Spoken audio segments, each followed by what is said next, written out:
We're now in the semifinals. I'm Babel. Hope you guys enjoyed this cast. If you do, give me a like on Facebook. But yeah, this is Series of the Storm Southeast Asia Championship Singapore Qualifier 4, and only one of these two teams will qualify.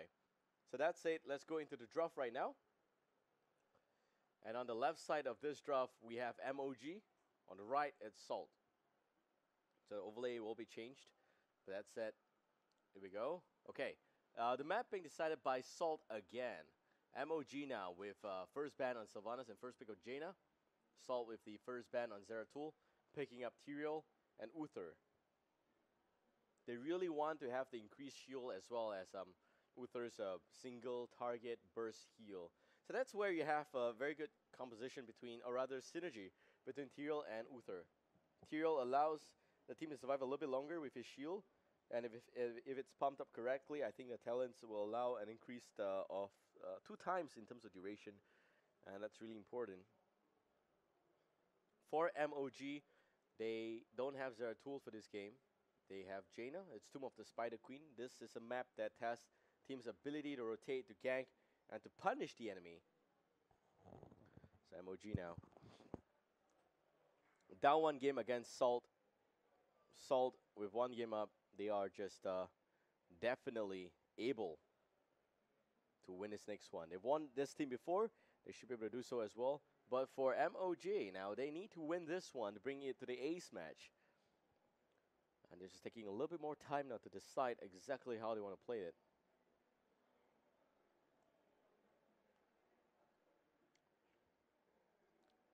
Still about 50 plus seconds left in the time pool. I think it's a little bit heartwarming to know that Nyx in the last game was able to do a lot more damage than we thought. 40,000 damage. And I think that's a huge merit on his part. It's just that I think his positioning is a little bit off from time to time. But right now in the second game, we've got Jaina.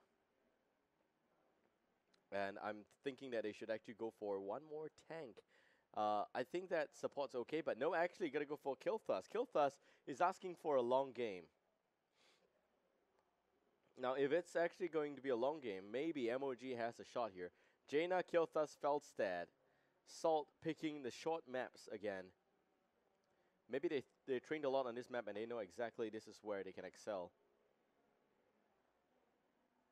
So, up against a triple assassin lineup, what can Salt do? They actually have got 2 other options, I think. Primarily, they can go for... They are actually creating... rather, MOG is creating a shortage of assassins here. But Salt will pick Kerrigan. Salt will pick stuff like Illidan even, I think. Just to play against MOG.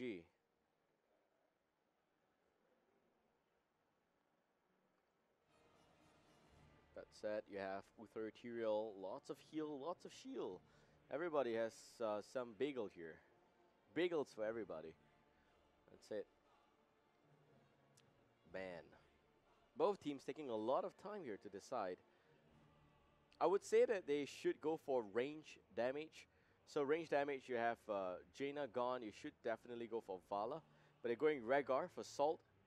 So they want to make sure that Rhaegar doesn't go to MOG.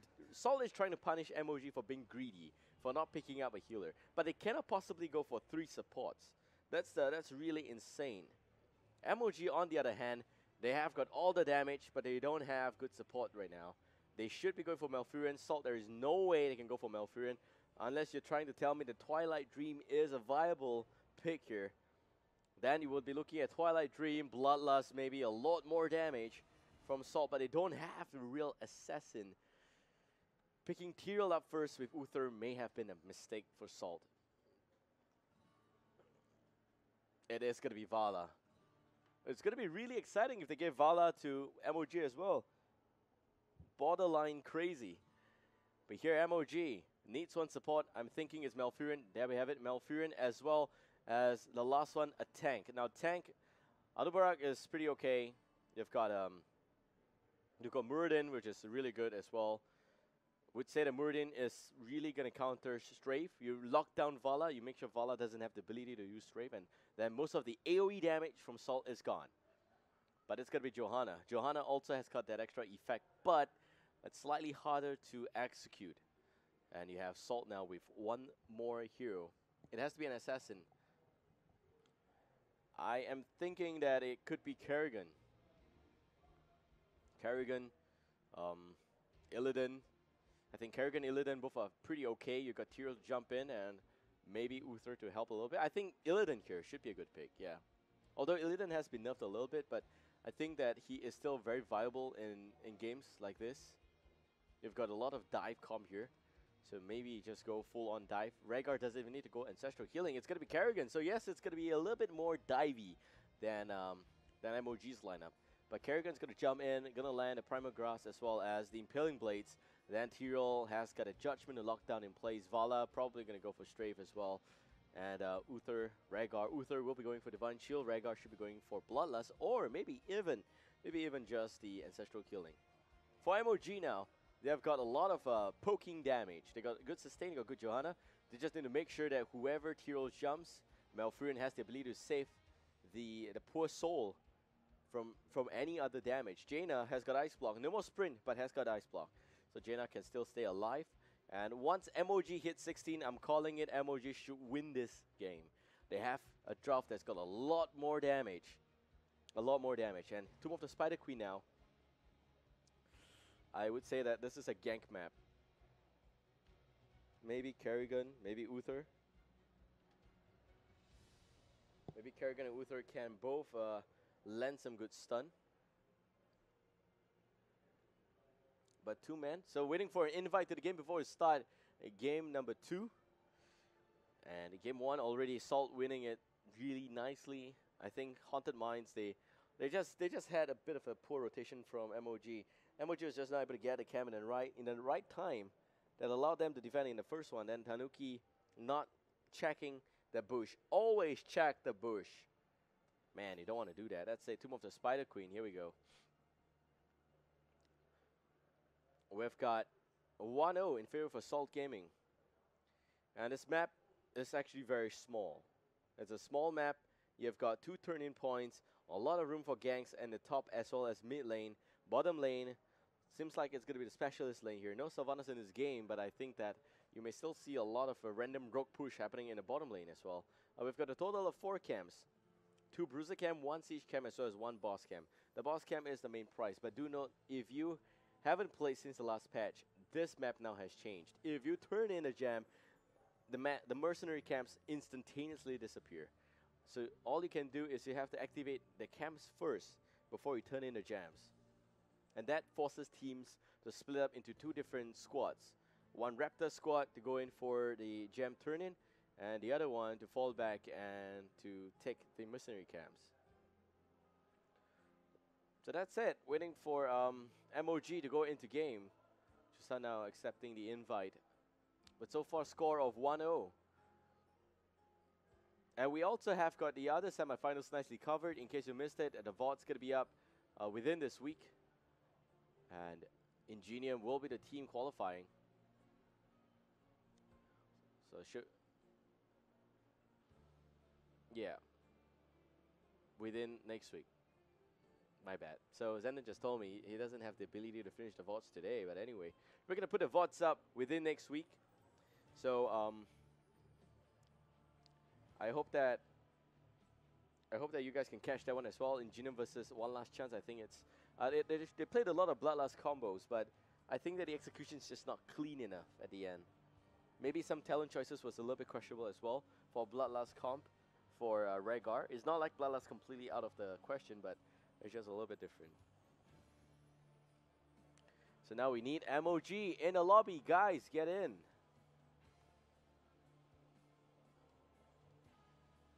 And then we can start this second game.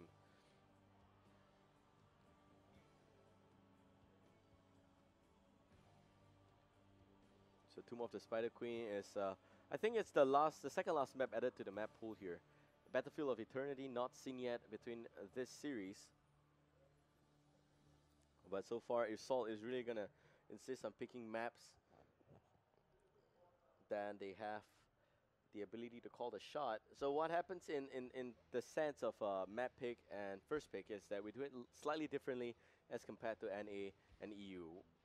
So I understand that in NA EU, the losing team picks the map, and then the first pick rotates sides. Okay, so what we want to do now is we're going to explain how we roll in SEA. So we flip a coin, the winner will decide first on map pick, and then the other team will get whatever that's left. Game 2, decision will switch. So the team that lost the coin toss will decide for the second game. Do they want map or first pick? And then the other option will go to the enemy team. But of course, this particular way of drafting allows two teams, I think, 2 games back to back to be first pick. Allows 2 games to be map pick. And that's why winning the coin toss is very, very important, that you know exactly what gives your team an advantage, either a map or a first pick, because you're not going to call the shot for the second game in the BO3. So yeah, here we have Salt Gaming versus Misfits of Gaming, Semifinals 2. A lot of 2-0 today, actually. I was expecting close fights, but so far only a 2-1 between one last chance as well as 4 PAK, 4 pack.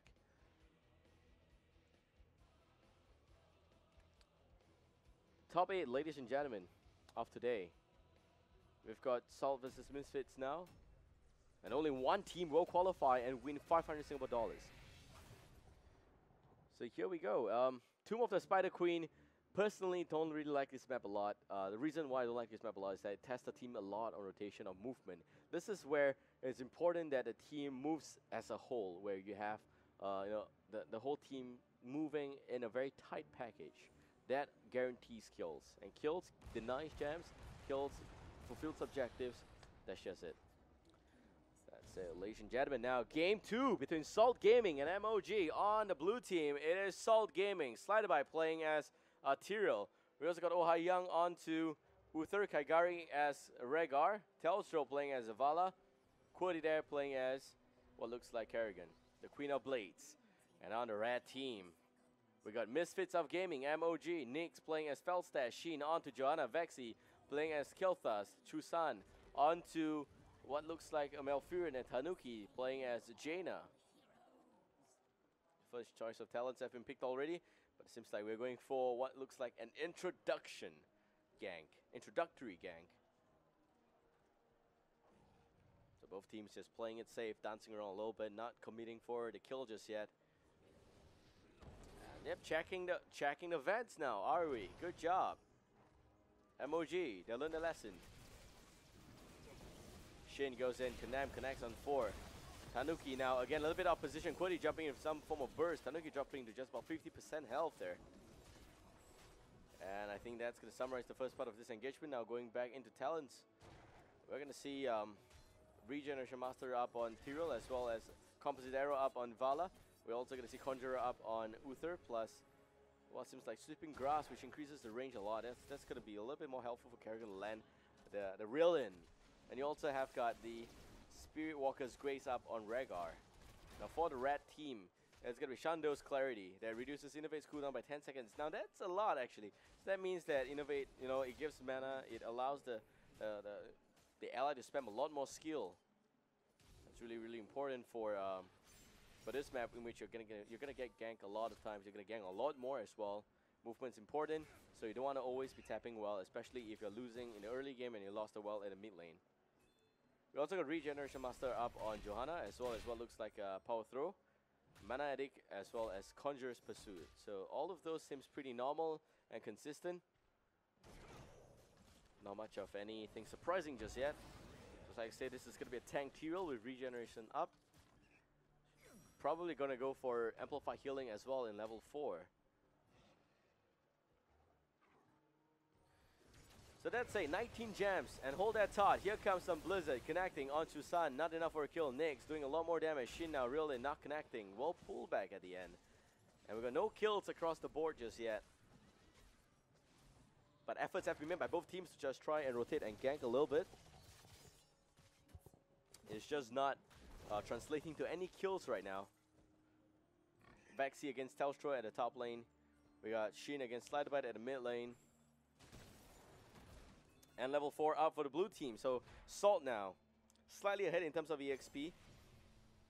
They also you also see a multi-shot build on Vala, as well as Protective Shield. And Venom up for Kerrigan, plus Chain Reaction.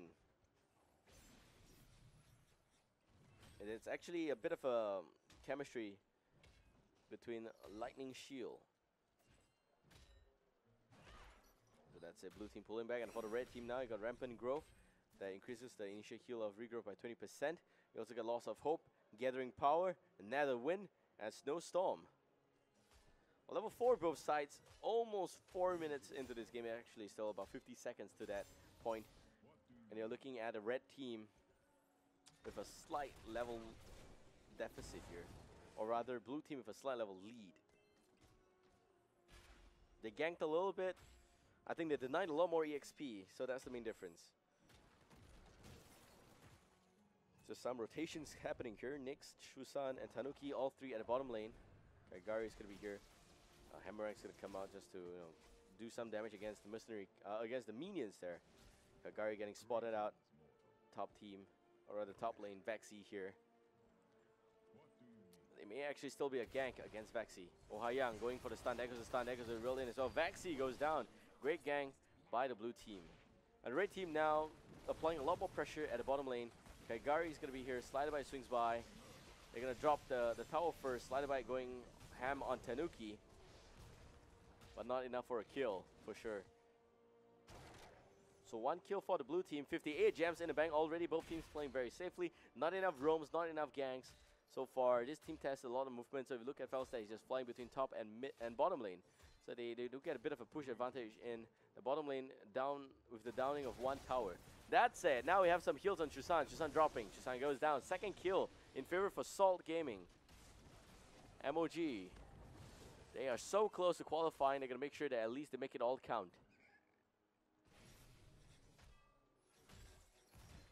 So here we have 4 minutes and 48 seconds into this game. Level 7 on both sides. Battle momentum up. Repeating arrow. Cleanse. Another battle momentum up for Kerrigan, as well as Far Side. It allows a little bit extra vision for Rhaegar. You got Cleanse up on Malfurion, which is really important. You also got better momentum up on Johanna. Plus, it seems like it's going to be Fusion Bomb for Kilthas. Frostbitten up for Jaina. Jaina actually went for Conjurers there, so it's a little bit different. It didn't go for Arcane's Intellect. He actually went for Conjurer, as well as not getting the extra percentage in terms of slow. That's the main difference here. But yeah, level 8 against level 7. And the blue Web Weavers descending for the first time. The red team has got 41 gems on hand. And I think not a single gem turned in yet. But Web Weavers descending for the blue team. Red team can still put up a good fight here. They're just going to be very careful not to let the Web Weavers push too much. And of course not to overextend in terms of positioning. That's a top lane now. Kel'Thas, solo man defend against the Web Weavers. Not very, very effective, plus he doesn't have ammunition to work with. That means that the top lane should be a free push. Shin now swinging by. Does some damage in mid lane, but will not go in just yet. And Kerrigan jumping, using Ravage onto Shin already. Top lane now, facing some gang. Vexi pulling back. We have got that Web Weavers going down already for the top lane. Slider by knocking onto the tower manually. Bottom lane also, you have the Web Weavers going down. 3 Web Weavers at the mid lane now for the red team. And they can still take a fight if they want, but they just don't want to do that. They're going to try their best to get to level 10 first. So they're 1 level down. Blue team has got a bit of a lead now. Blue team's sole job now is to force an engagement against the red team. They've got Tyrael, they can jump. They do a lot more bursty damage. That's the main difference there. 7 minutes almost up. Kerrigan jumping on Nyx. Gary not able to follow up in time, but of course, Cody also not able to pick up the kill because Nyx has barrel roll. Here comes up slow, and there goes the stun. Missing, unfortunately. Tanuki getting cleansed, and Cordy dropping just about 75% health there. All 3 lanes still in position. Blue team now exerting as much pressure as possible. The only reason why blue team has got a bit of a lead is because they took down the towers as well as gate for all 3 lanes. That's a no mean feat to accomplish. So now level 11 on the blue and almost 10 on 9. Oh, sorry, almost 10 on red. 9 right now. We've also got heroics of Judgment, Strafe, Divine Shield, Ultralis, and Ancestral Healing. And on the red team, it seems like it's going to be Blast Shield and Hinterland Blast, Phoenix. A lot of damage, by the way, on MOG's lineup. But they're going to make it count. Tranquility is going to be the heroic for Malfurion. If you pick something else, probably means that they are not going to sustain. Judgment jumping quickly onto Malfurion. Malfurion there will be fine. The bottom fort will go. And that said, you have also got Siege Golem pushing the bottom lane. Top lane, Falstad doing a bit of a solo lane pusher. And even using Hinterland Blast just to wipe the wave out. Next, with 83 seconds cooldown. Could have achieved, I think, the semi-fact with 2 to 3 different Hammerang. And definitely less than half the cooldown. He's got to wait now. But blue team. Now red team has got, Blast Shield, I think, not used yet. That was Shield Glare. Okay, next with Hammerang thrown out against Slider Bite.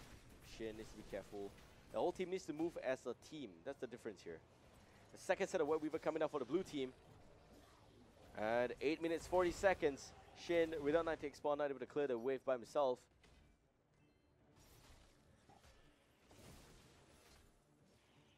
And now you're looking at about 2 kills for the blue. And no kills for the red just yet.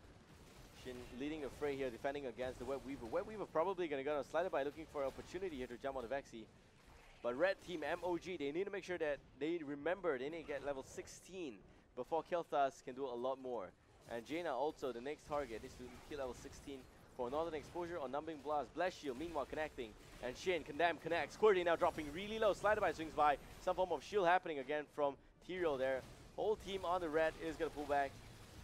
Fort dropping just about 50% is the last Web Weaver left, except for the bottom one. And a rather top keep will go down. Web Weaver still pushing the bottom lane. Top keep is gone. Web Weaver is gone as well. And the whole team just doing whatever they can to defend this spot here. Tanuki is at the bottom lane defending against the Web Weaver. Web Weaver will go down at the end. But 64 gems in the hands for this red team. They got enough to turn in for, I think, a total of 2, if they play it correctly. So Salt 1-0 victory. They're going to make sure that they win one more game. Flame Strike there just to spot out the enemy. Sun not going to commit to it. And the whole team activating the Bruiser Camp. Still having a lot of gem counts up on the red team.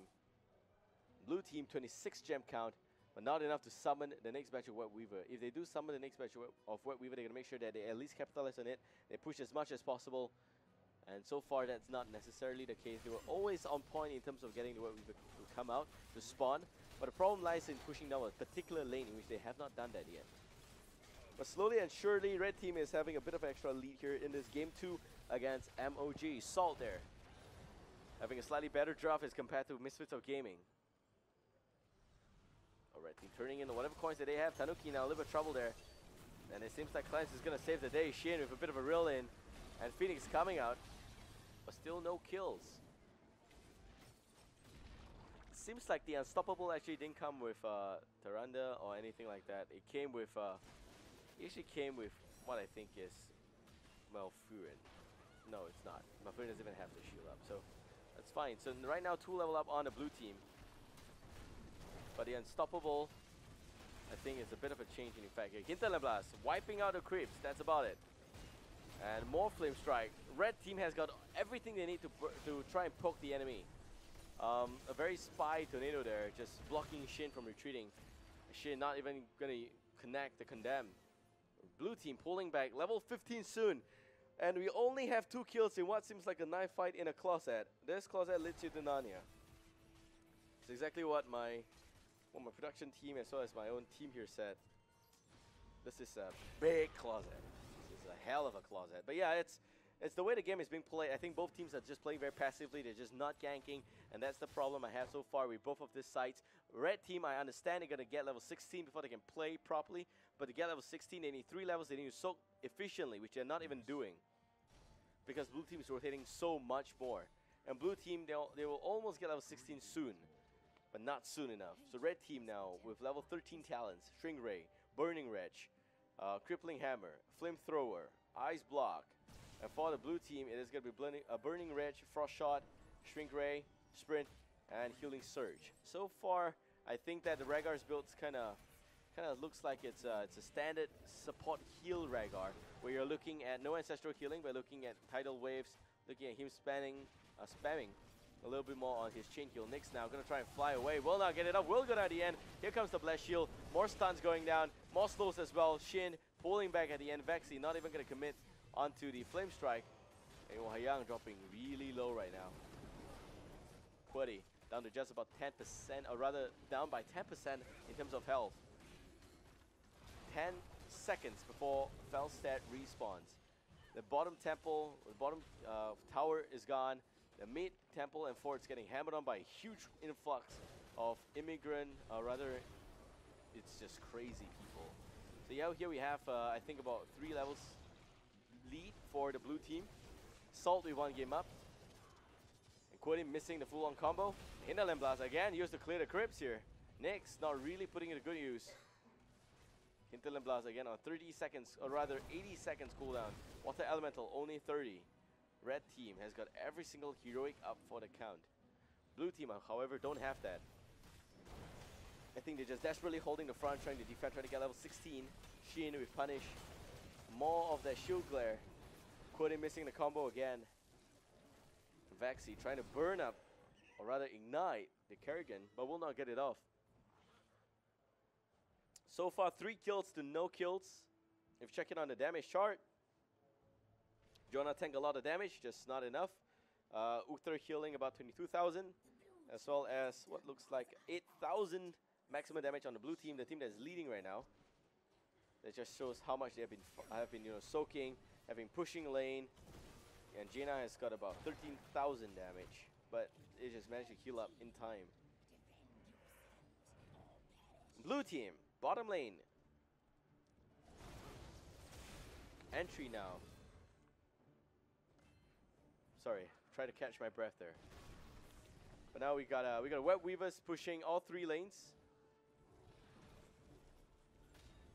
And Web Weavers just doing what they can at the bottom lane.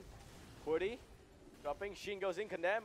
Not gonna see anything more than that. Here comes also the Holy Radiance just to heal up the teammate a little bit. Web Weavers knocking on the fort. There goes the Flame Strike. The fight is still alive. Shin there, Condemn with 2. And Quiddy doing a little bit more damage. Now Shin with the Iron Skin nicely popped in the nick of time. Phoenix coming out.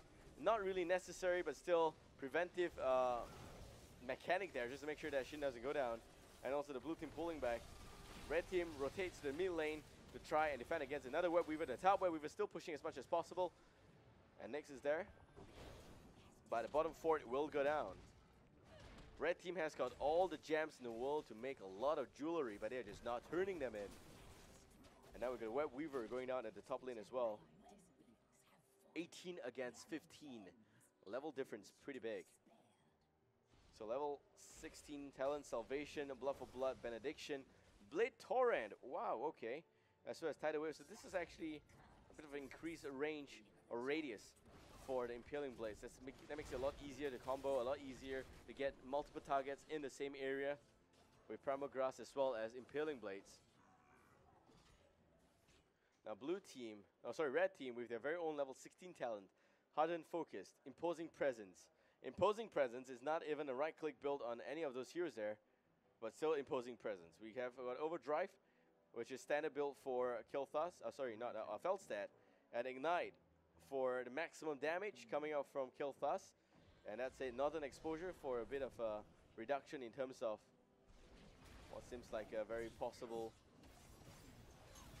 damage, vulnerability there. That's it now. A lot of trouble. Not gonna be good now. That's a Hinterland Blast gonna connect. Chusan dropping really low, but will be able to stay alive for a little bit longer. That's a Kaigari with a bit of the ancestral healing. Nyx dropping on the flip side. And red team 1 man down. Slatterby still leading the fray. A lot of extra heals coming in. Vexy should be poking as much as possible. They shouldn't be fighting. Ultra is going out, picking the kill. Going in to pick up the kill. And Shin pulling back. 2 men down on the red team. MOG just not able to hold the front. The core now. Viable, the boss is there. And the blue team knocking on the core. Red team, 30 seconds. Tournament life in danger.